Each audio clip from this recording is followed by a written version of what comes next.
nikmat sehatnya karena kita masih diberikan kesempatan untuk mengikuti kegiatan TOT 6 pada sore hari ini. Baik, sebelum masuk ke acara inti, alangkah baiknya kita memulai dengan berdoa terlebih dahulu sesuai dengan agama masing-masing. Berdoa dimulai.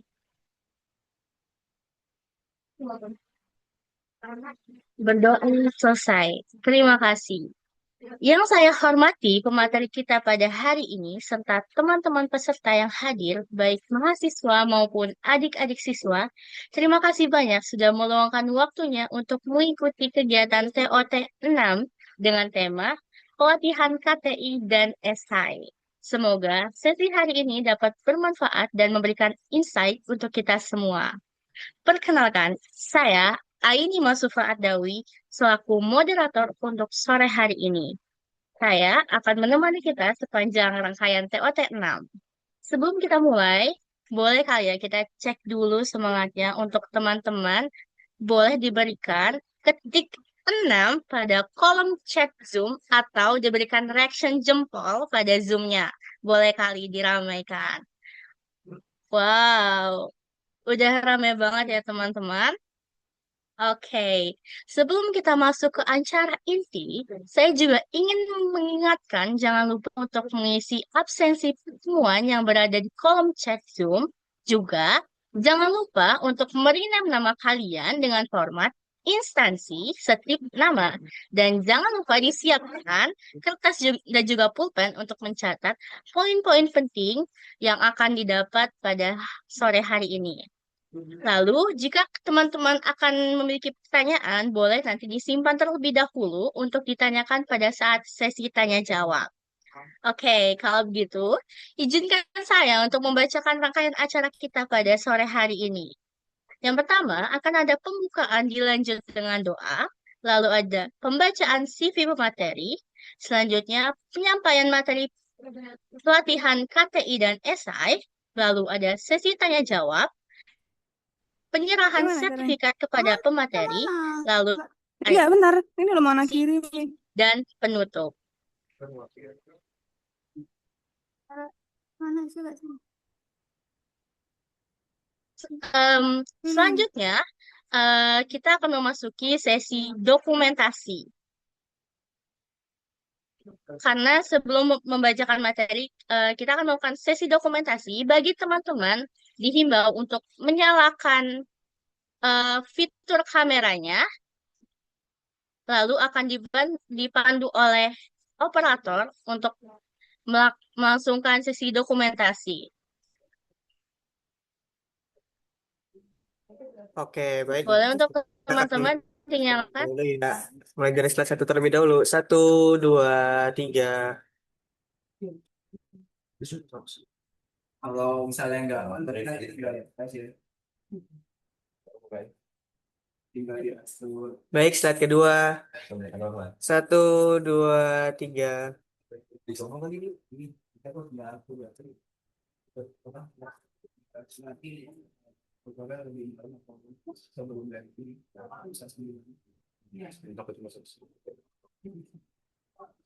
Slide ketiga. Satu, dua, tiga.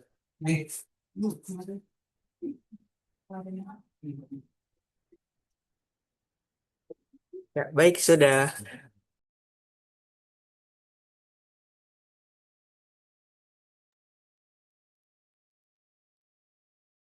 Baik, terima kasih kepada kakak operator yang bertugas.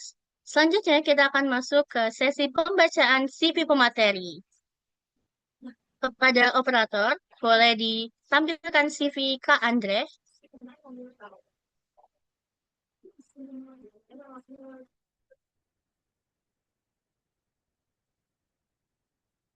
Teman-teman, perkenalkan, pemateri kita pada sore hari ini ialah Kak Andre Ferdiawan. Beliau merupakan lulusan mahasiswa S1 Pendidikan Tata Busana di Universitas Negeri Jakarta, dan sekarang beliau melanjutkan program magister jurusan Industri Kreatif di Universitas Indonesia.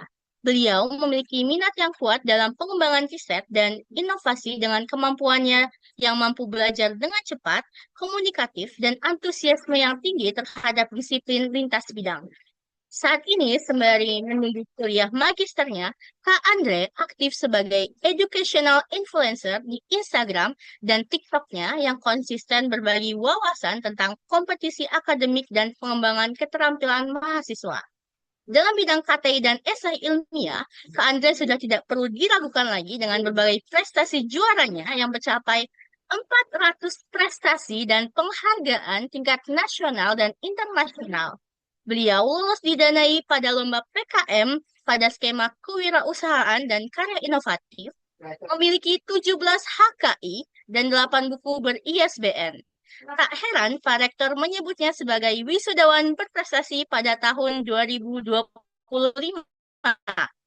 Selain itu, Kak Andre juga memiliki pengalaman kerja sebagai CEO studi fashion startup, mengajar KIR terkhususnya untuk lomba opsi di 20 lebih sekolah, mengikuti organisasi Ikatan Mahasiswa Berprestasi Indonesia, dan juga memiliki pengalaman sebagai juri dan pan. Wah, ada banyak sekali prestasi Kak Andre. Sangat luar biasa ya teman-teman. Mari kita sambut dan berikan tepuk tangan virtual yang meriah untuk pemateri kita.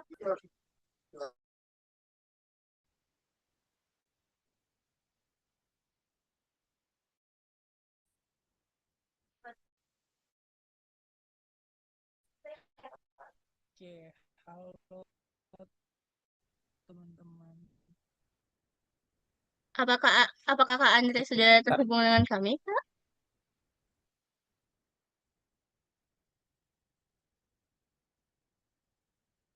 Halo,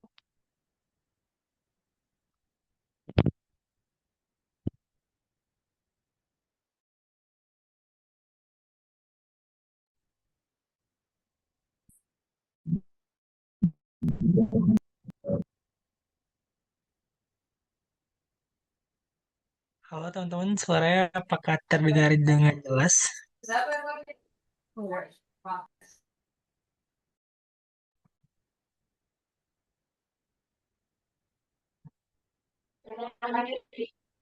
Baik, mohon maaf sebelumnya karena sedang ada gangguan.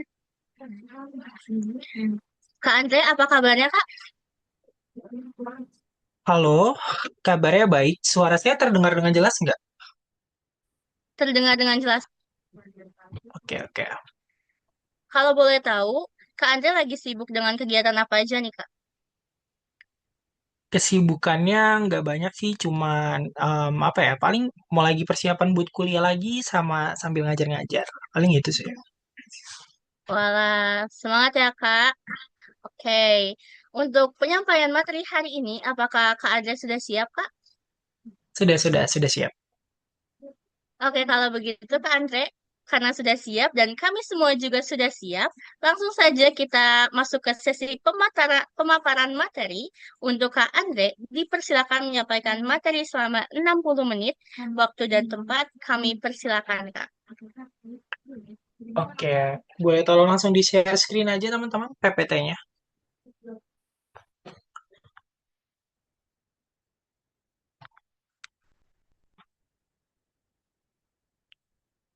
Oke, sebenarnya Assalamualaikum warahmatullahi wabarakatuh. Selamat sore semuanya.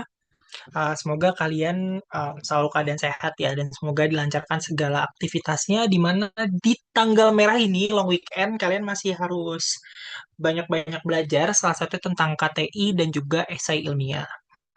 Nah, di sini aku pengen kita sama-sama belajar aja ya teman-teman, sama-sama mencoba apa ya, kayak mencoba saling belajar. Aku bukan seorang ahli di sini, tapi melainkan aku bakal ngasih wawasanku terkait lomba KTI maupun lomba esai, ataupun POV aku KTI dan esai itu seperti apa. Kalau seandainya nanti ada yang nggak sesuai dengan eh, teman-teman, itu boleh kita diskusi lebih lanjut kayak gitu.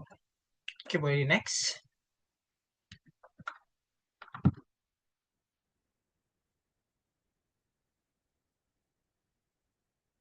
Nah, kenalin dulu teman-teman di sini aku sebagai peraih 400 prestasi dan penghargaan selama kuliah. Terus juga aku 8 kali lolos di lomba Belmawa atau Kemendikbud atau Puspresnas yang teman-teman tahu.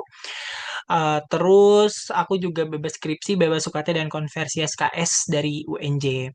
Dan juga aku jadi Mawapres Nasional tahun 2022 dan dapetin medali emas LIDM tahun 2024 dan terrunner up di divisi bisnis digital KMI Expo. Terus juga 3 kali lolos pendanaan ya teman-teman. Lalu juga jadi kontingen Pimnas dan jadi mahasiswa berprestasi satu di LLDT 3 dan UNJ.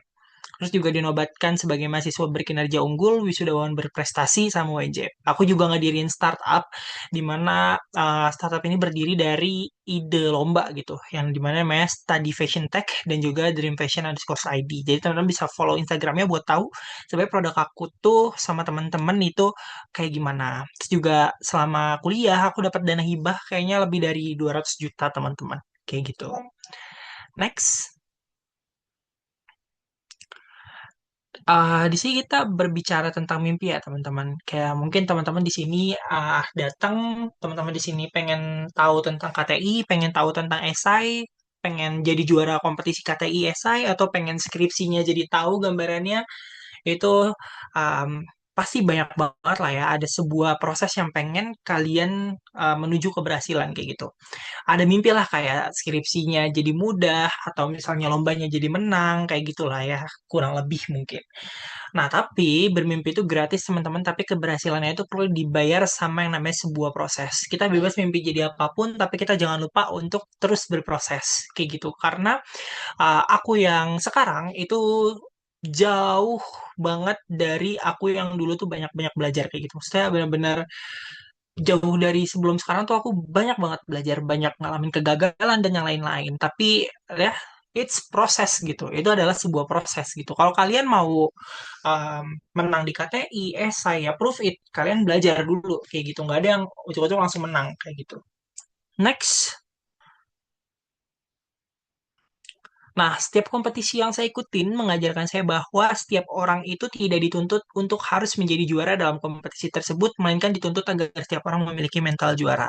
Kayaknya ini udah sering banget dibilangin, tapi uh, masih banyak nih kayak adik-adik tingkat aku mungkin ya yang baru-baru lomba gitu ya, kayak aduh takut banget lawannya saingannya kampus A, kampus B, kampus C. Padahal tanpa memandang kampusnya, kita semua punya peluang yang sama untuk juara. Makanya yang paling mengajarkan saya itu adalah mental juaranya dulu. Baru kita apa ya kayak bisa gitu loh untuk ke yang lain-lain gitu. Untuk urusan hasil silakan kita serahkan kepada yang di atas. Kayak gitu. Next, kita langsung masuk ke intinya. Nah, perbedaan esai ilmiah dan karya tulis ilmiah yang biasanya banyak banget yang salah. Banyak banget yang nggak tahu, banyak banget yang salah gitu ya. Nah, esai ilmiah nih teman-teman, tujuannya itu untuk menyampaikan argumen atau analisis secara lebih subjektif dan umumnya ditulis secara singkat. Esai memiliki struktur yang lebih fleksibel sehingga dapat disesuaikan dengan kebutuhan argumen yang dibahas serta sering menggunakan data sekunder dan tinjauan pustaka secara ringkas sebagai pendukung gagasan. Jadi ingat ya, esai ilmiah argumen atau analisis dan dia tuh tulisannya fleksibel kayak gitu ya, format tulisannya fleksibel. It's essay. Tapi kalau seandainya dia itu lebih komprehensif dan bertujuan untuk melaporkan hasil penelitian. Udah komprehensif, harus ada yang namanya sebuah proses penelitian dan studi secara mendalam dengan metode yang lebih terstruktur.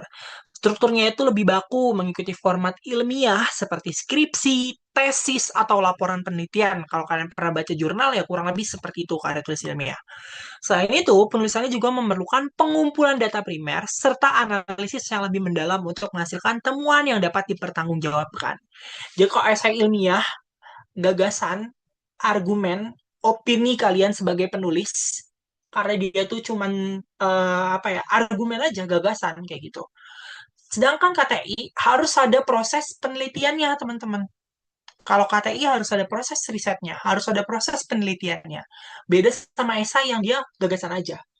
Nah, banyak yang salah dari kalian adalah esai, tapi kalian bikin produk. esai tapi ada metode penelitian, esai tapi ada hasil penelitian. Padahal it's not esai. Esai itu nggak sampai sana kayak gitu. Next.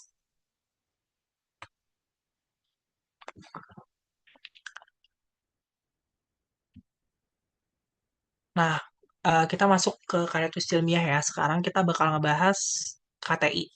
Nah, KTI itu tulisan yang disusun secara sistematis, logis, dan menggunakan metode ilmiah untuk menyampaikan hasil pemikiran, penelitian, atau kajian terhadap suatu masalah. Penulis KTI menggunakan data, fakta, serta referensi yang dapat dipertanggungjawabkan. Apa yang kita tulis, apa yang menjadi sebuah pernyataan, itu berdasarkan data, berdasarkan fakta, dan juga referensi. Yang tentunya semuanya harus dipertanggungjawabkan. Misal, kita ngomong kayak eksistensi uang elektronik itu berpengaruh terhadap gaya hidup. Ya, datanya seperti apa? Lampirkan. Ada data yang berbicara. Misal kita ngomong kalau misalnya media pembelajaran adalah media untuk belajar, itu siapa? Ahli siapa yang ngomong? Semuanya tuh harus by data kalau KTI. Kayak gitu. Lalu selain itu, KTI juga mengikuti kaidah penulisan yang baku seperti penggunaan bahasa yang formal, struktur yang jelas, dan tujuan untuk mengembangkan ilmu pengetahuan dan memberikan solusi terhadap permasalahan yang diteliti. Kayak gitu. Next. Nah, ini bab satu atau pendahuluan ya, teman-teman. Jadi di KTI itu biasanya ada bab satu atau pendahuluan. Nah, dia isi yang pertamanya itu 1.1-nya itu latar belakang. Latar belakang itu bagian awal dalam KTI yang berisi penjelasan mengenai alasan atau dasar dilakukannya suatu penelitian. Di sini itu ngejelasin kondisi atau fenomena yang terjadi. Jadi kalian jelasin dulu nih di latar belakang, kondisi atau fenomena apa sih yang terjadi. Nah, karena fenomena tersebut, permasalahan apa yang akan muncul? Sehingga terjadinya urgensi penelitian tersebut untuk dilakukan. Misal, fenomenanya adalah nilai matematika SMP, nilai TKA-nya tuh di bawah rata-rata gitu ya, daripada negara-negara lain misalnya. Nah, kalau fenomena itu terus berlanjut akan seperti apa? Indonesia akan kekurangan SDM yang berkualitas. Terus kenapa masalah itu bisa terjadi? Karena misalnya kurikulum yang kurang relevan, karena misalnya guru yang ngajarnya masih konvensional. Nah, sehingga kalian bikin media pembelajaran matematika yang lebih komprehensif, yang lebih interaktif, yang lebih berbasis game, yang lebih memudahkan, yang lebih membuat senang dan tidak jenuh gitu. Jadi jelasin fenomenanya, terus kenapa dampak dari fenomenanya, kenapa fenomena itu bisa terjadi, dan juga inovasi kalian apa. Kayak gitu teman-teman. Segampang itu sebenarnya nulisnya. Kayak gitu. Cuman yang banyak salah adalah banyak dari kalian, banyak dari teman-teman, bahkan saya juga pada waktu pertama belajar menulis, itu adalah kita terlalu menulis latar belakang yang bertele-tele. Padahal intinya, menyusun latar belakang itu piramida terbalik. Piramida terbalik jelasin fenomena umum, terus masalah yang timbul dari fenomena tersebut, kenapa fenomena tersebut bisa terjadi, terus apa solusinya. Just it. Kadang kita tuh terlalu muter-muter, hal yang nggak perlu dibahas kita bahas.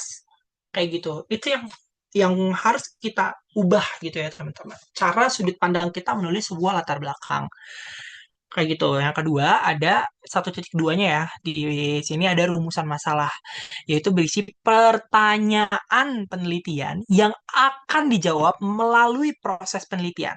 Rumusan masalah disusun berdasarkan permasalahan yang telah dijelaskan pada latar belakang. Biasanya dituliskan dalam bentuk kalimat tanya yang jelas, terarah, dan spesifik.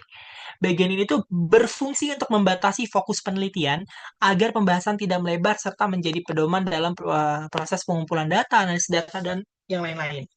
Jadi rumusan masalah berupa pertanyaan. Biasanya masing-masing paragraf itu punya masalah. Nah, rumusan masalah ini adalah apa yang pengen kita capai gitu. Apa sih pertanyaan penelitian kita gitu. Tapi dia harus jelas, terarah, dan spesifik. Nah, kesalahan di rumusan masalah itu biasanya rumusan masalahnya tuh banyak banget. Semua semua pengen dicapai. Padahal kita cuma bisa neliti tuh ada batasnya loh. Kayak gitu. Kayak bikin media pembelajaran. Ya udah kita cuma bikin media, terus uji ke ahli materi, ahli media, ahli bahasa, sama pengguna. Nggak perlu kita uji sampai ke efektivitasnya, nggak perlu kita uji sampai ke ranah misalnya pendekatan afektif kognitif psikomotorik. Kalau misalnya kita cuma pengen bikin medianya doang. Lain halnya kalau kita neliti efektivitasnya, baru selengkap mungkin. Kayak gitu. Itu yang salah biasanya. Next. Di sini 1.3 itu ada tujuan penelitian, dia itu pernyataan. Kalau tadi rumusan masalah pertanyaan, tujuan penelitian ini pernyataan mengenai apa yang ingin dicapai. Kalau tadi kan pertanyaan penelitian. Kalau ini apa sih yang pengen kita capai melalui penelitian dilakukan. Eh, Tujuan penelitian itu disusun berdasarkan rumusan masalah. Jadi rumusan masalahnya apa? Nah, tujuan itu ya pernyataan dari rumusan masalahnya. Kayak gitu, teman-teman. Dengan adanya tujuan penelitian, peneliti memiliki arah yang jelas dalam melakukan proses penelitian sekaligus memberikan gambaran kepada pembaca mengenai fokus dan target dari penelitian yang dilakukan. Kayak tujuannya untuk apa? Mengembangkan media pembelajaran untuk siswa SD. Kayak gitu. Terus melakukan kelayakan, kayak gitulah. Terus ada manfaat penelitian. Nah, manfaat penelitian ini menjelaskan kegunaan atau kontribusi yang akan kita lakukan dari hasil penelitian yang dilakukan, baik secara teoritis maupun praktis.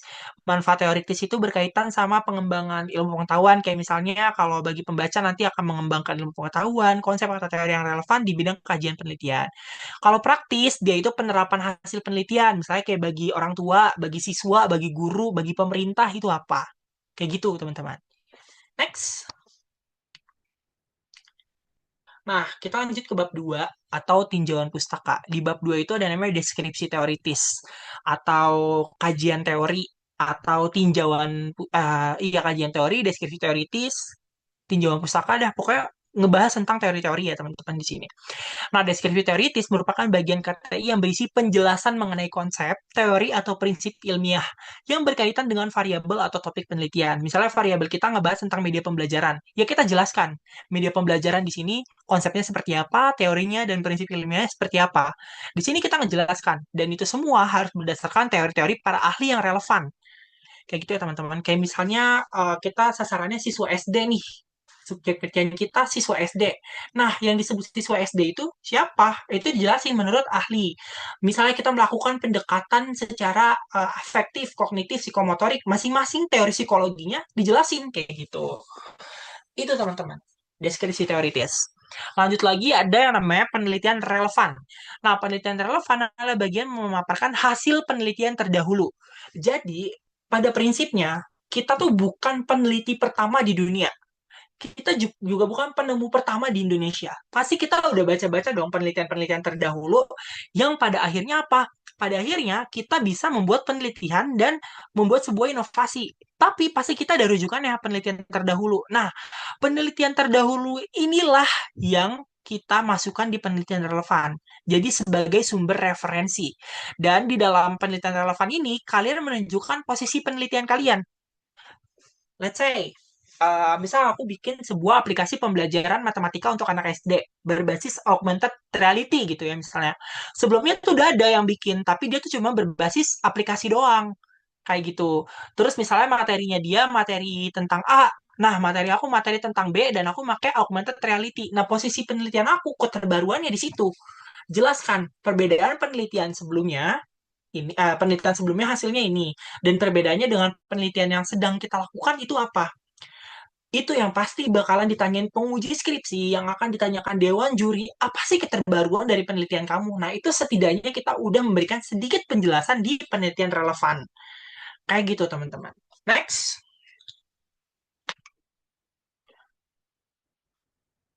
Di sini ada kerangka berpikir. Kerangka berpikir itu gambaran alur logis yang menjelaskan hubungan antara teori, konsep, dan variabel. Dia itu biasanya berisi dugaan atau kesimpulan sementara gitu. Kerangka berpikir ini biasanya disajikan dalam bentuk uraian deskriptif yang dapat dilengkapi dengan bagan atau diagram. Jadi itu intinya alur logis penelitian aja. Kayak gitu. Terus ada hipotesis penelitian. Kalau penelitian kalian kuantitatif, nih harus ada nih hipotesisnya di bab 2. Nah, hipotesis itu dugaan sementara atau jawaban awal terhadap rumusan masalah penelitian yang kebenarannya masih perlu dibuktikan. Melalui pengumpulan data, analisis data, hipotesis disusun berdasarkan teori, kerangka berpikir, serta hasil penelitian sebelumnya. Jadi kayak ini tuh wajib untuk penelitian kuantitatif. Kalau misalnya kuali, nggak usah. Kayak gitu. Next. Kita lanjut ke bab 3 atau metodologi penelitian. Nah, bab 3 atau metodologi penelitian ini jenisnya banyak saya teman-teman ya, kayak subbabnya juga pasti banyak, itu tergantung kalian menggunakan metodologi penelitian apa.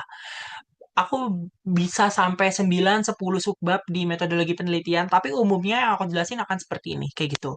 Yang pertama ada jenis atau pendekatan penelitian. Jenis atau pendekatan penelitian itu metode utama yang kita gunakan. Apakah kita pakai quali, quanti, mixed method, eksperimen, R&D, kayak gitu. Itu kita uraikan lah dari karakteristik penjelasannya juga kenapa kita pakai metode ilmiah itu dari banyaknya metode gitu ya. Kayak misal bikin produk ya paling oke pakai R&D kan kayak gitu. Kayak misalnya kalian menguji sebuah pengaruh paling oke pakai apa? Kuanti. Kalau misalnya kalian meneliti analisis secara mendalam ya pakai apa? Kuali. Itu ada alasan-alasannya nanti kayak gitu. Terus di sini ada lokasi dan waktu penelitian. Sebenarnya ini penting nggak penting, tapi kalian cantumkan kalian tempat serta periode penelitian itu di mana kayak gitu. Kayak aku pasti kalau karya tulis aku kalian pernah baca, aku pasti bakalan tulis kalau aku misalnya meneliti di UNJ dengan periodenya dari Maret sampai Juni misalnya kayak gitu. Aku jelasin juga di bulan Maret ngapain, April ngapain, Mei ngapain, Juni ngapain kayak gitu. Jadi jurinya ngeliat, oh, this is the progress gitu. Mereka berprogres gitu. Mereka tidak ucuk-ucuk penelitiannya selesai. Ternyata progres yang mereka lakukan tuh seperti ini, kayak gitu teman-teman. Kurang lebih. Next. Di sini ada teknik pengumpulan data ya. Teknik pengumpulan data itu merupakan cara yang digunakan untuk memperoleh informasi. Jadi cara kalian ngumpulin data dengan apa? Kalau misalnya kualitatif, biasanya pakai apa?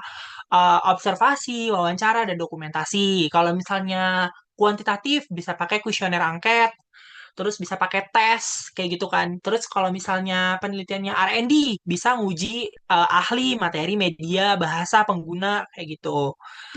Itu tergantung dari metodologi penelitian kalian nanti seperti apa. Lanjut, di sini ada teknik analisis data. Nah, analisis data itu menjelaskan cara peneliti mengolah. Tadi kan kita cara ngumpulin udah dapat nih. Gimana cara kita ngolahnya? Dan gimana cara kita nganalisisnya? Kayak gitu. Yang telah diperoleh agar mendapat rumusan masalah penelitian. Pada pengujian kuantitatif, analisis data biasanya menggunakan teknik statistik seperti uji deskriptif, uji korelasi, atau uji hipotesis. Kalau kualitatif, biasanya dia pakai analisis data yang reduksi, penyajian, dan penarikan kesimpulan, kayak pakai teorinya Milstein, Huberman, dan yang lain-lain, itu boleh. Kayak gitu.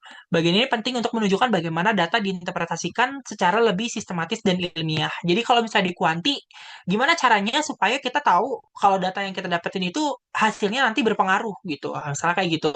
Kalau kuali, kan temuan lapangan kita pasti banyak data-data yang nggak penting ya. Kayak orangnya ngomong, kayaknya, sepertinya, pas diwawancara muter-muter. Itu perlu diolah lagi supaya nanti pembicara lebih mudah membacanya. Kayak gitu.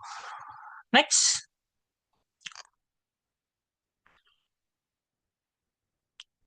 Oke, lanjut. Di sini ada hasil penelitian dan pembahasan penelitian. Nah, kalau hasil penelitian itu merupakan bagian yang menyajikan temuan atau data yang diperoleh dari proses penelitian secara objektif dan sistematis. Jadi, hasil penelitian kalian, hasil data-datanya, biasanya tabelnya, grafiknya, diagramnya, terus kayak hasil-hasil kayak intinya sebuah hasil yang kalian dapatkan dari lapangan itu udah diolah dan dimasukin ke hasil penelitian kayak gitu. Jadi biasanya dia tabel, data, terus juga kayak diagram gitu-gitu teman-teman. Itu di hasil penelitian. Nah, kalau di pembahasan penelitian itu dia bakalan bagian analisis interpretasi terhadap hasil penelitian yang diperoleh. Jadi hasilnya kan udah ngejelasin nih data-datanya seperti apa. Pembahasan penelitian itu dibikin secara deskriptif dan dikaitkan dengan teori yang kita gunakan.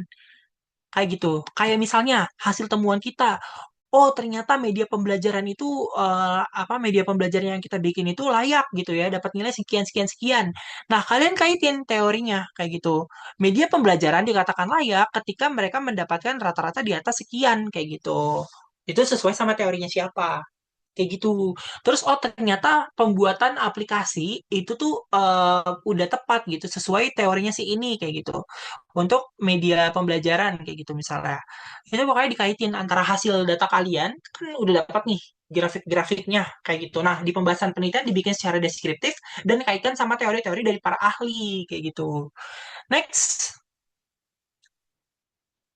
Di sini kesimpulan saran. Kesimpulan itu rangkuman singkat lah ya teman-teman dari hasil penelitian kalian. Tujuannya apa? Untuk mengingatkan kembali para dewan juri, para penguji skripsi, untuk mengingatkan kembali terkait apakah rumusan masalah dan tujuan penelitian kalian terjawab. Kayak gitu. Nah, kalau saran penelitian itu bagian berisi rekomendasi atau masukan untuk peneliti selanjutnya, untuk diri kalian, untuk orang-orang yang ngebaca, kayak gitu. Next. Di sini juga biasanya ya teman-teman di KTI itu kayak IDEA deh, let's say IDEA nih. IDEA kan biasanya kan cuma 20 halaman ya teman-teman. Nah, biasanya kita mau ngejelasin lebih dari 20 halaman nih Kak. Nggak bisa 20 halaman tuh terlalu sedikit Kak. Boleh kalian manfaatkan yang namanya lampiran. Lampiran itu bagian pendukung. Aku biasanya oke karya tulisnya cuman ngebolehin 20 halaman. Tapi dengan itu lampiran itu biasanya tidak terbatas, teman-teman. Lampiran itu biasanya nggak terbatas. Bahkan aku biasa nulis sampai 100 halaman, 150 halaman di KTI aku itu masukinnya ke lampiran. Walaupun di halaman utamanya bab 1 sampai 5 itu cuma boleh 20 halaman kayak gitu. Kayak gitu ya. Nah, lampiran penelitian itu bagian tambahan dalam KTI yang nggak bisa kita masukin ke dokumen utama kayak gitu. Kayak misalnya fitur-fitur aplikasi, kalau misalnya kebanyakan fiturnya kan kita nggak bisa masukin semuanya di dalam hasil penelitian ya. Kita bisa masukin di lampiran. Terus misalnya hasil instrumen dari ahli kita masukin ke lampiran. Modul, nggak mungkin kan modul masuk ke halaman utama, kita masukin ke lampiran. Kayak gitu teman-teman. Terus sama di sini ada daftar pustaka ya. Daftar pustaka teman-teman tahu ya. Tadi kan aku dari awal udah bilang ke teman-teman kalau seandainya apapun yang kita tulis itu harus ada fakta dan datanya. Nah, kesalahan kita itu banyaknya adalah citasi yang kita gunakan tuh banyak banget. Misalnya citasinya 50, tapi pas dicek daftar pustakanya itu cuma berapa? Cuma 20, cuma 30 kayak gitu. Itu nggak masuk semua. Nah, kayak gitu teman-teman pastikan jumlah citasi dengan jumlah daftar pustaka itu sama jumlahnya. Kayak gitu ya. Next. Oke, kita masuk ke esai ilmiah. Tadi KTI udah ya, teman-teman. Semoga teman-teman terjawab dan semoga aja jelas. Kita masuk ke esai karena kita ngebahas dua hal nih sekarang, jadi langsung aja gitu ya. Yang pertama, esai ilmiah. Ya, tadi esai ilmiah adalah karangan tertulis yang membahas suatu masalah dari sudut pandang pribadi penulisnya. Di dalam esai berisi tentang opini dan atau pandangan serta ekspresi pribadi dari penulis mengenai sebuah hal yang sedang terjadi atau berlangsung di masyarakat.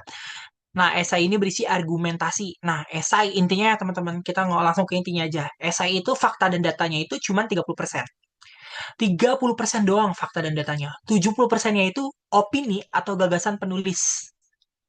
Udah, jangan semuanya pakai data, semuanya pakai hasil penelitian, semuanya pakai hasil langsung itu enggak. Esai, dia cuma 30% fakta dan data, itu bisa di latar belakang, selebihnya opini pribadi kita sebagai seorang penulis. Kayak gitu. Next. Nah, sama nih, esai ilmiah juga kita bikin dia seperti piramida terbalik. Sama jelasin fenomena umumnya dulu, masalah khusus, dan intinya kita mau neliti tentang apa. Itu esai. Udah pokoknya kayak gitu. Esai, KTI sama-sama ngejelasin fenomena, masalah yang muncul dari fenomena tersebut. Kalau dibiarkan akan jadi seperti apa, intinya kalian mau neliti apa. Kayak gitu. Itu sama. KTI, esai nggak ada perbedaan. Ya, nah tapi dari struktur penulisannya, kalau si esai itu yaudah cukup pendahuluan, terus teks, nanti ke isi, abis itu eh, kesimpulan, udah pendahuluan, isi, kesimpulan, daftar pustaka, kayak gitu. Itu kalau esai. Next, teman-teman. Nah, di sini ada isi ya, teman-teman. Bagian isi itu pembahasan utama dari esai ilmiah. Di dalamnya terdapat argumentasi, analisis, serta pemaparan gagasan penulis secara sistematis. Setiap pendapat didukung oleh data, fakta, atau referensi yang relevan dan menguraikan solusi dan tawaran ide secara logis dan runtut. Nah, umumnya tuh di pembahasan itu kalian bakalan ngejelasin sebuah apa ya kayak opini pribadi kalian, gagasan kalian, terus nanti didukung sama analisis-analisis SMART yang spesifik, measurable, acceptable, realistic, dan time bound. Ada juga analisis SWOT, continuous improvement, metode analisis lainnya. Bisa pilih aja salah satu, tapi paling digunakan sama anak-anak KPM biasanya SMART atau SWOT kayak gitu. Next. Terusnya ada penutup. Nah, penutup itu berisi kesimpulan dari seluruh pembahasan yang telah diuraikan. Bagian ini menegaskan kembali gagasan utama secara ringkas dan jelas. Penulis itu dapat menyampaikan harapan atau rekomendasi terkait isu yang dibahas. Penutup itu nggak membuat pembahasan baru, fungsinya ada memberikan kesan akhir yang kuat dan meyakinkan. Kayak kayak misalnya penulis yakin apabila gagasan ini diimplementasikan maka akan menyelesaikan masalah SDGs poin berapa kayak gitu. Atau penulis yakin apabila gagasan ini diimplementasikan ke industri maka akan menerapkan net zero emission kayak gitu. Itu kayak gitu. Jadi kayak keyakinan kalian sebagai penulis terkait gagasan kalian kayak gitu. Sama daftar pustaka ya teman-teman. Citasinya berapa, daftar pustakanya juga harus sebanyak itu. Next. Di sini ada lampiran ya teman-teman, sama kayak KTI, lampirannya juga data dan fakta pendukung, tabel, grafik gitu ya. Kalau hasil survei ini kayaknya kalau misalnya kalian gak dapat data banget gitu, itu boleh masukin hasil survei kayak gitu. Itu sih, next. Nah, dalam menulis KTI, dalam menulis esai, kalian harus melakukan pendekatan ini, di mana kalian melihat kondisi aktual, keadaan ideal, dan kesenjangan. Nah, gambar tersebut itu menjelaskan kondisi aktual. Jadi, situasi atau keadaan sekarang itu seperti ini. Situasinya itu sekarang seperti ini. Tapi, seharusnya atau kondisi yang diharapkan, seharusnya itu nggak seperti itu gitu. Kayak gitu. Nah, terus jadi adanya kesenjangan atau jarak perbedaan antara keadaan saat ini dan kondisi yang diharapkan. Nah, ketika kalian membuat KTY, kalian bisa melihat nih, kayak gitu, perbedaan antara realitas dan target, kayak gitu. Sehingga diperlukan strategi, solusi, atau tindakan untuk menjembatani kesenjangan tersebut agar kondisi aktual dapat bergerak menuju keadaan ideal. Next. Nah, ini juga jenis-jenis gagasan esai KTI sama aja ya. Ada aplikasi, website, produk atau mesin teknologi, gerakan sosial atau komunitas, saran kebijakan, atau pendekatan baru. Next. Nah, terus,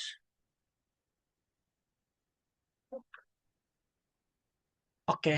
Terus di sini topik hangat KTI esai ya teman-teman. Jadi KTI maupun esai itu biasanya punya yang namanya apa ya, kayak topik hangat gitu, kayak pasti deh di setiap tema tuh ada topik hangatnya kayak gitu. Biasanya contohnya SDGs ya teman-teman. SDGs itu kayak 17 tujuan pembangunan dari PBB yang ada 169 target kayak gitu. Nah, terus ada juga Indonesia Emas. Indonesia Emas itu visi Indonesia untuk menjadi negara maju di usia 100 tahun. Dia tuh punya 4 pilar kayak gitu. Coba kalian lihat lagi. Terus ada bonus demografi, itu kayak Indonesia itu 2030 diprediksi akan banyak penduduk usia produktif dibandingkan non-produktifnya.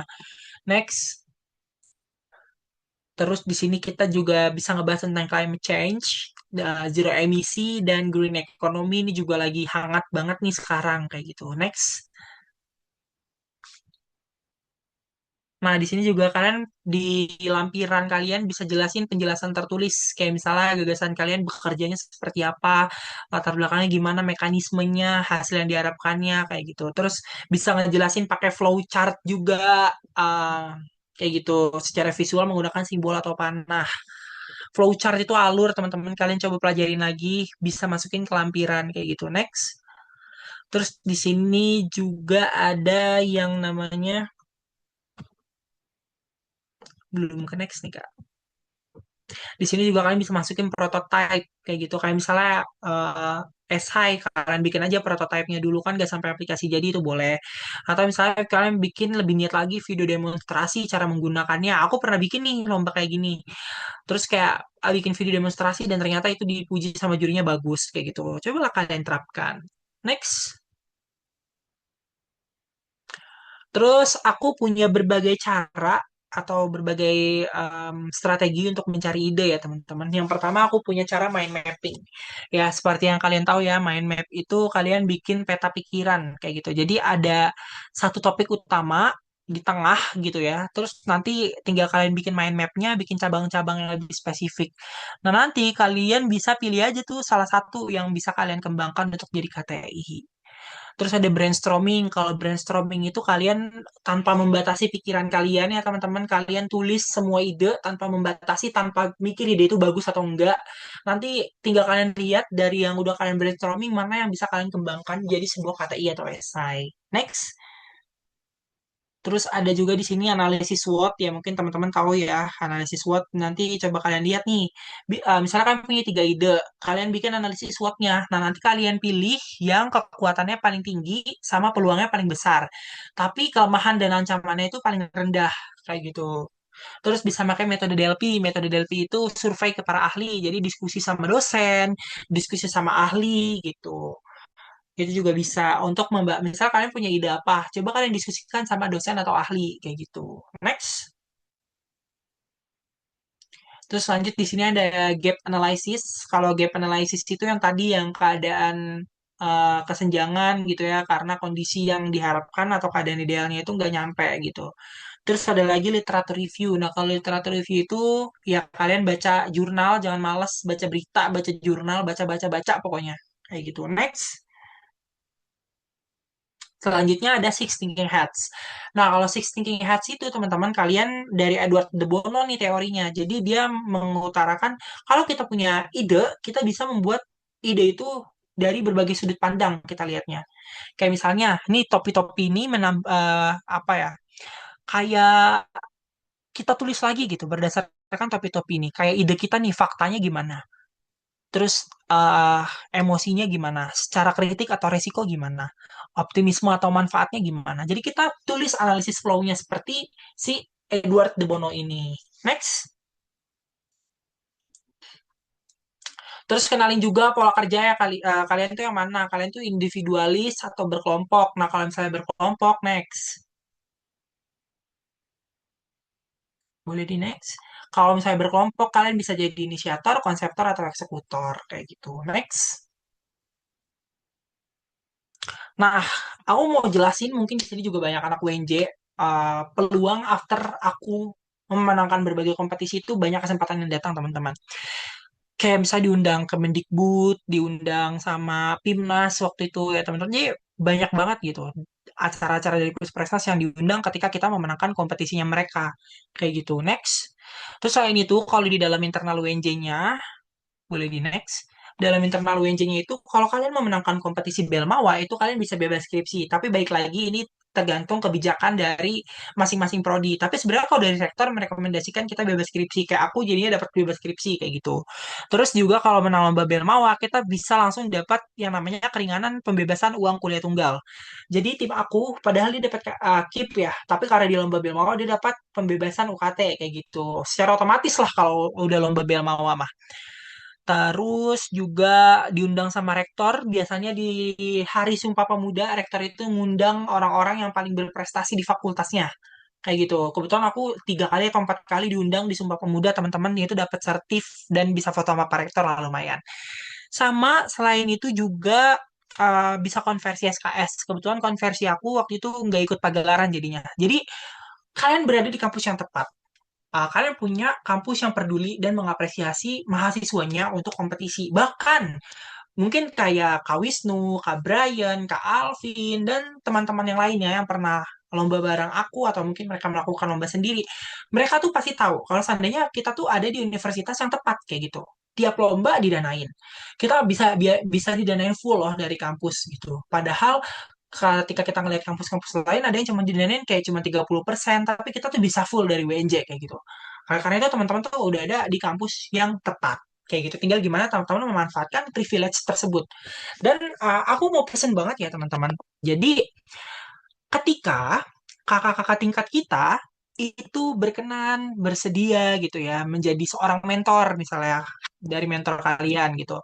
Nah, jangan membuat kayak kakak-kakaknya tuh malah yang ngejar-ngejar kalian. Karena kan kalian yang mau lomba ya, kakaknya juga ya udah gitu. Nggak bakalan ngejar-ngejar kalian lagi kan masalah lomba gitu. Itu semua tergantung kalian gitu. Masalah lomba, masalah APMM, masalah P3KPM, itu tuh nggak bakalan kita tuh ngejar-ngejar gitu. Kalian terlalu egois kalau kita udah mau jadi mentor kalian, terus kalian masih harus dikejar-kejar kayak gitu. Nah, itu ya teman-teman kayak gitu. Itu kalian harus banyak belajar. Aku melihat banget di KPM ternyata ada ekosistem yang kayak gitu gitu. Nah, coba teman-teman ubah ya. Kalau misalnya udah ada yang bersedia mentorin, banyak-banyak lah untuk coba sharing kayak gitu. Karena nanti insya Allah teman-teman bisa menang gitu. Orang-orang di KPM itu banyak banget yang jago-jago nulis teman-teman. Jadi kita manfaatkanlah privilege itu. Terus juga uh, berkaitan dengan itu, misalnya kalian diperkenankan untuk dikasih contoh gitu ya, dikasih contoh KTI. Contoh itu hanya sebagai referensi, bukan kalian ngikutin plek-ketiplek gitu teman-teman. Bukan kalian menyamakan KTI-nya, hanya dibedakan pembahasannya. Bener-bener secara runtutan tulisan tuh sama, itu nggak boleh teman-teman, itu masuk dalam tindakan plagiasi. Kita bikin versi kita sendiri yang lebih bagus, itu akan lebih baik dibandingkan kita mengopas punya orang.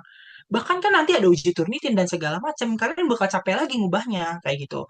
Jadi lebih baik kita bikin versi kita sendiri kayak gitu. Pasti kita bakalan bisa bikin karya tulis yang lebih bagus kayak gitu ya. Jangan kopas, jangan pakai AI, terus juga jangan maunya diingetin terus sama mentornya. Itu udah dasar-dasar attitude lah dalam menulis kayak gitu. Itu ya teman-teman. Mungkin dari aku udah cukup teman-teman. Pokoknya boleh di next dulu. Nah, ini dia. Buat warga FMIPA, waktu itu aku pernah lomba di FMIPA. Cuman apa kegiatan pas bulan puasa aja, bulan Ramadan, tapi aku di situ kalah. Itu tahun 2021. Jadi aku kalah cuma lomba di fakultas. Gimana aku mimpi buat menang lomba Belmawa, gimana aku mimpi buat menang lomba Mapres. Tadi aku mau nyerah nih akibat dari lomba ini, masa ya lomba fakultas doang 2 kali aku kalah, di FBS kalah, di FMIPA kalah kayak gitu. Nah, terus aku berpikir kayak gitu, aku kan pengen jadi Mawapres ya kayak gitu. Jadi intinya dari banyaknya pilihan dalam hidup, jangan pernah milih nyerah. Bisa jadi kesempatan kalian itu udah di depan mata. Bisa jadi sejengkal lagi. Bisa jadi 1% lagi kalian berhasil. Pokoknya kalau misalnya gagal, coba lagi, coba lagi, coba lagi sampai jadi seperti ini. Next. Nah, sampai akhirnya aku dipostingkan kayak gitu di UNJ, di kementerian, dan yang lain-lain gitu. Itu nggak instan, teman-teman. Berapa semester itu aku belajar nulis dulu, berapa semester itu aku gagal dulu gitu. Nggak semuanya tuh langsung berhasil gitu. Makanya tadi aku bilang, trust the process. Kayak gitu. Next. Nah, berikan versi yang terbaik ya dari kalian. Pokoknya all in or nothing. Aku selalu bilang kayak gitu ke timku. All in atau nothing. Kayak gitu. Kita berikan semua yang terbaik atau tidak sama sekali. Karena usaha yang setengah-setengah dengan usaha yang full mati-matian dan memberikan segalanya, itu sama-sama capek. Kalian setengah-setengah capek. Kalian all in capek gitu. Tapi hasilnya beda. Mendingan kita all in sekalian. Intinya all in or nothing. Mungkin kalian masih kalah dalam kompetisi KTI SI itu karena kalian tidak all in. Sorry banget aku ngomong kayak gini. Karena aku sendiri pernah 10 kali gagal karena aku tidak all in. Kayak gitu. Akhirnya nothing semua. Kayak gitu. Tapi setelah itu aku akhirnya mencoba memberikan yang terbaik, all in, begadang-begadang sekalian, gak tidur sekalian, tapi yang penting tulisan aku bagus, dan ternyata hasilnya juga berjalan lurus. Makanya teman-teman harus memberikan yang terbaik, maka kesempatan kalian akan datang. Next. Nah, sesungguhnya Allah itu tidak akan mengubah keadaan suatu kaum sebelum mereka mengubah keadaan mereka sendiri. Quran surat ayat 11. Oke, sorry, maaf, belibet. Mungkin itu aja teman-teman, kurang lebihnya dari aku. Mohon maaf. Assalamualaikum warahmatullahi wabarakatuh. Aku kembalikan ke MC. Tepuk tangan yang meriah secara virtual kepada Kak Andre Ferdiawan, teman-teman. Wow, luar biasa sekali. Materi yang tadi diberikan Kak Andre selama 60 menit itu sangat daging banget ya. Apalagi pesan-pesan yang diberikan kepada kita sebagai peserta TOT hari ini itu sangat berbekas. Gimana nih teman-teman? Boleh dong diramaikan kolom chat Zoom-nya dengan mengetik 6, sekali lagi dengan mengetik 6, supaya kita bisa melihat antusiasmenya setelah mendapatkan materi dari Kak Andre. Baik, terima kasih kepada Kak Andre Ferdiawan atas pemaparan materinya. Selanjutnya kita akan masuk ke sesi tanya jawab atau diskusi. Di sesi ini kita akan berlangsung selama 15 menit.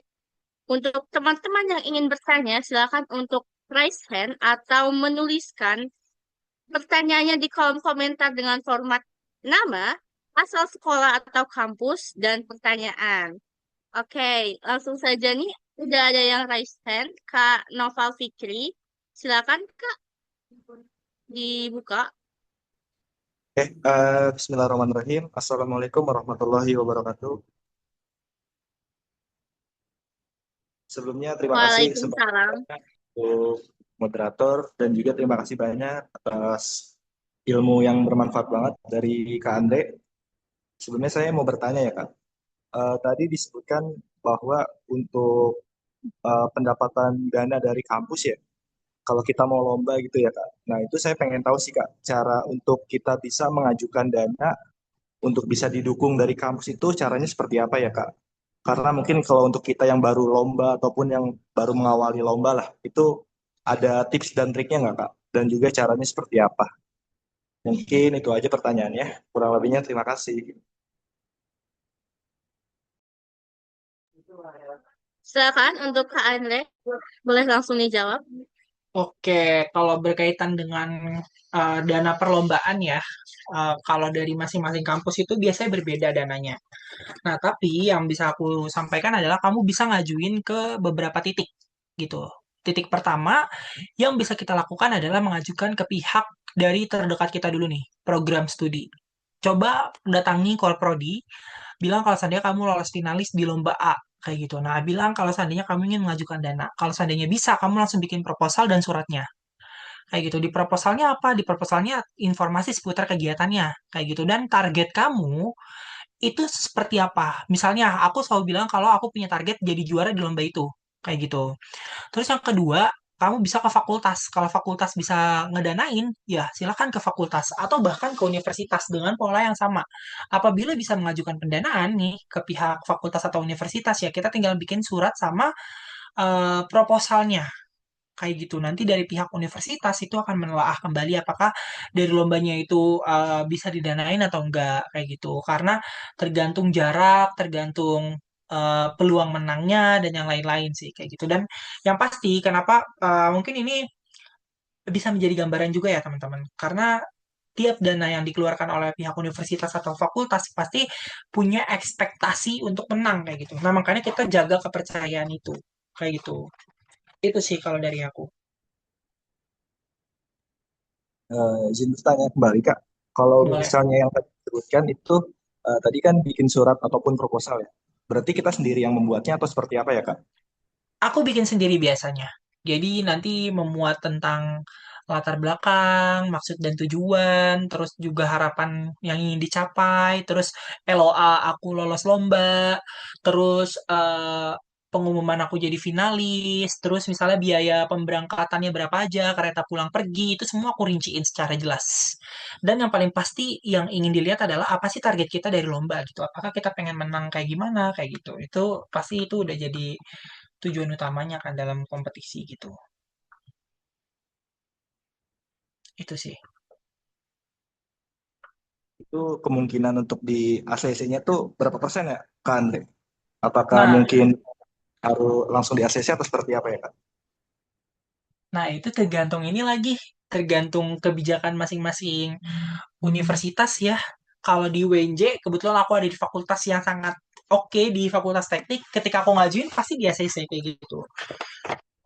Itu jadi tergantung sih. Karena aku bisa menjaga kepercayaan misalnya kayak menang lomba gitu.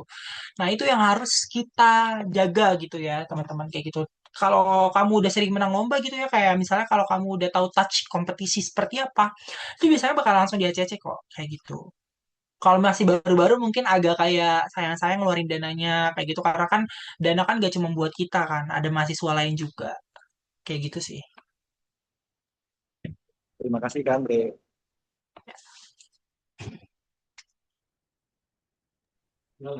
Baik, terima kasih kepada Kak Noval atas pertanyaannya. Teman-teman, silakan yang masih ada pertanyaan, kita masih memiliki waktu. Boleh untuk raise hand ataupun menuliskan pertanyaannya di kolom komentar dengan format nama, asal sekolah, lalu pertanyaan. Silakan untuk teman-teman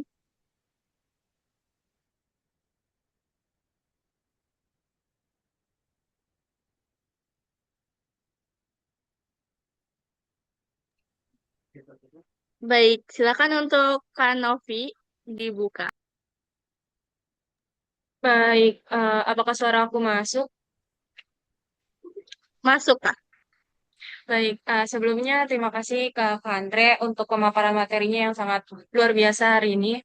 Kak, aku mau nanya Kak terkait teknis metode sih sebenarnya yang aku bingungin. Kan sebenarnya metode itu ada mix method ya Kak, mix method terus kuanti. Nah, yang aku bingungin tuh terkait ini Kak.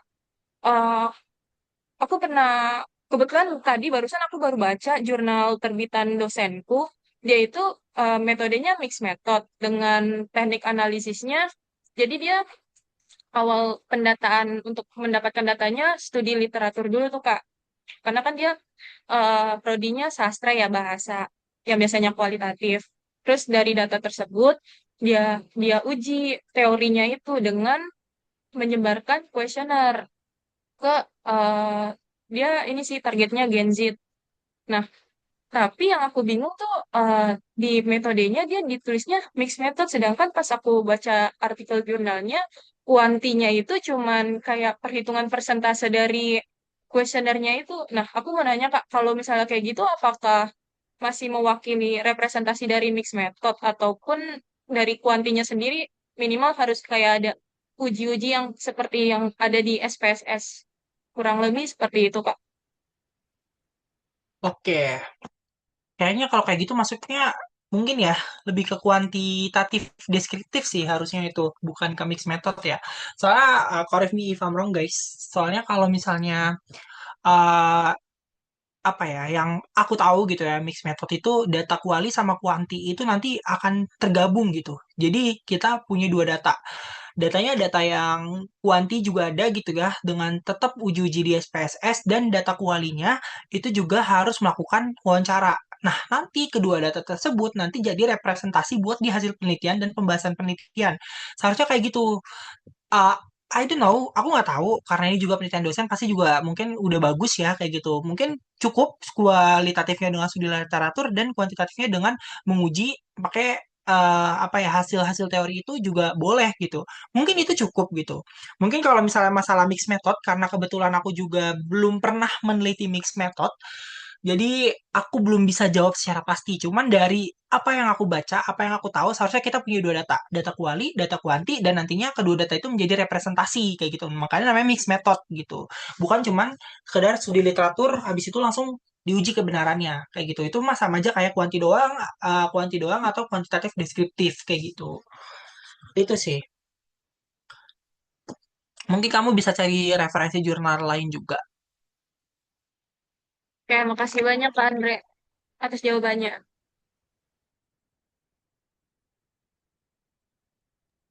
Oke. Baik, untuk teman-teman yang ingin bertanya, masih ada waktu sampai jam 5.15.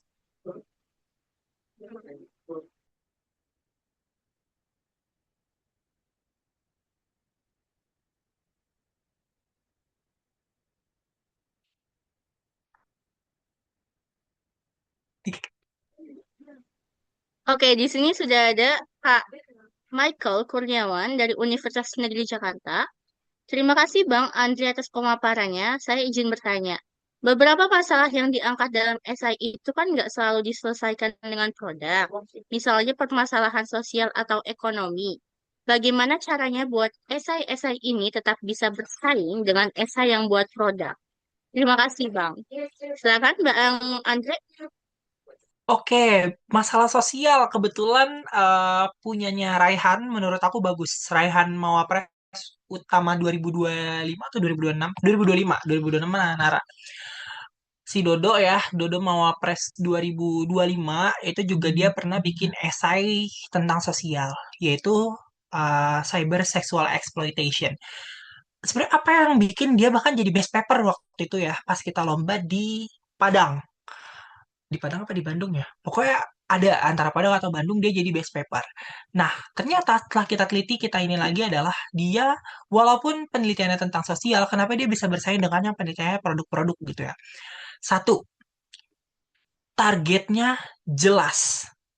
Jadi kayak misalnya sosial punya program Di tahun pertama ngapain, tahun kedua ngapain, tahun ketiga ngapain, tahun keempat ngapain, kelima ngapain. Dan semuanya itu realistis, teman-teman.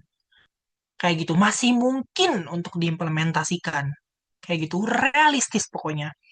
Terus juga ada analisisnya. Yang tadi SMART, SWOT, kayak gitu.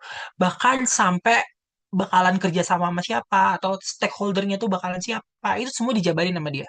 Jadi selengkap itu karya tulisnya si Dodo itu. Kayak gitu. Dan paling apa ya?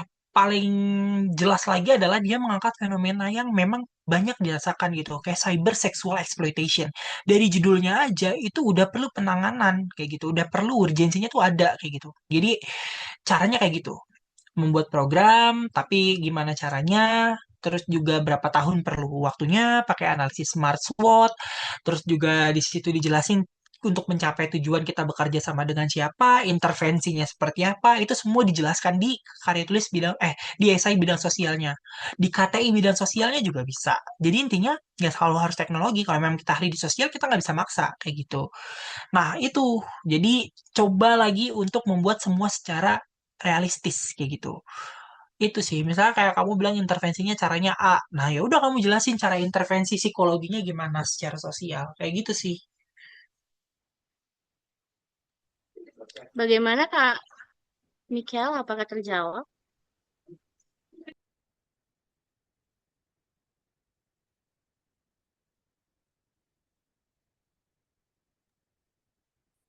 Oke, baik. Selanjutnya nih untuk pertanyaan terakhir. Kebetulan saya sendiri mempunyai pertanyaan kepada Bang Andre. Tadi saya sangat tertarik dengan cara Bang Andre mencari ide. Salah satunya adalah teknik Delphi ya, yaitu berdiskusi langsung dengan para ahli.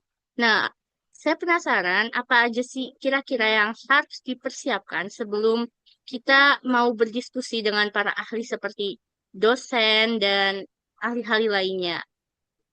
Bagaimana Oke, Kak Andre? oke. Eh, Kalau dari aku pribadi, aku datang tidak dengan tangan kosong ke ahli ya, which mean ke dosenku kayak gitu.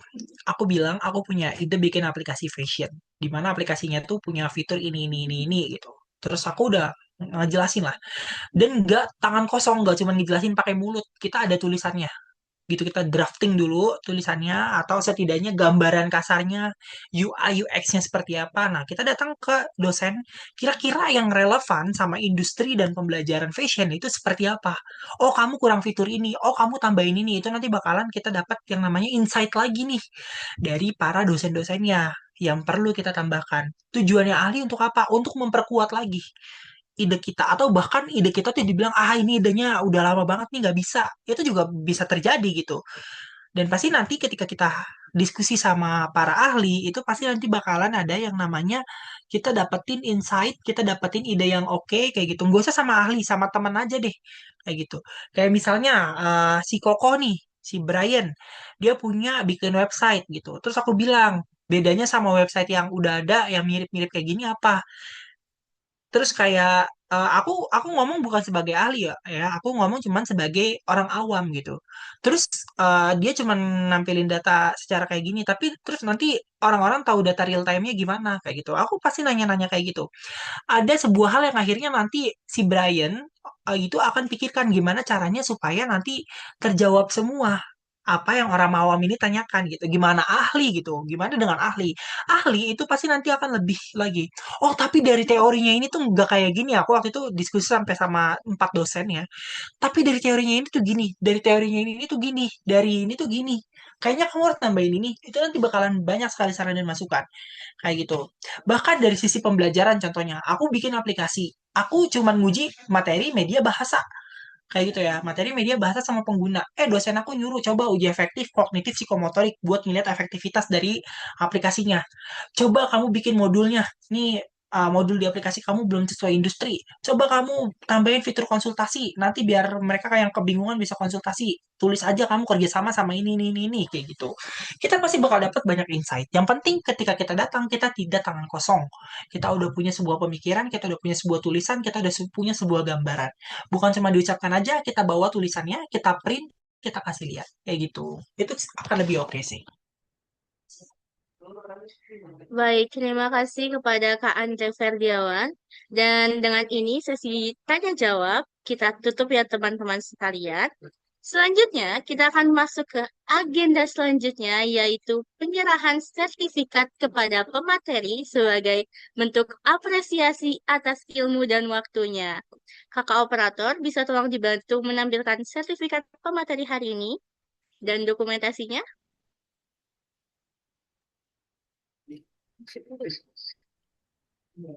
Oke, baik.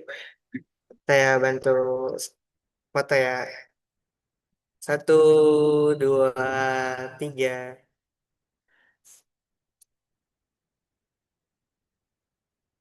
Don. Oke, terima kasih banyak Bang Andre dan juga teman-teman. Terima kasih banyak kepada kakak operator. Oke, teman-teman, tidak terasa kita sudah berada di penghujung acara TOT 6.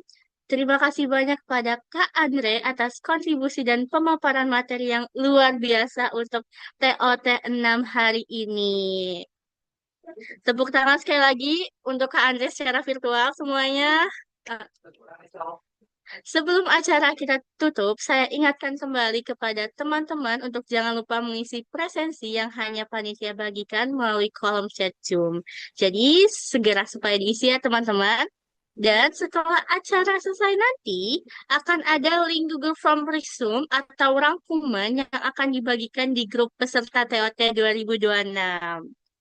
Maka dari itu, selesai sudah acara TOT 6 kita kali ini. Semoga ilmu yang kita dapat hari ini dapat menjadi amal kebaikan dan membantu teman-teman semuanya. Saya, Aini Masufa Ardawi selaku moderator, pamit undur diri. Sampai bertemu di TOT selanjutnya. Selamat melanjutkan aktivitas teman-teman dan peserta. Wassalamualaikum warahmatullahi wabarakatuh. Sampai jumpa teman-teman.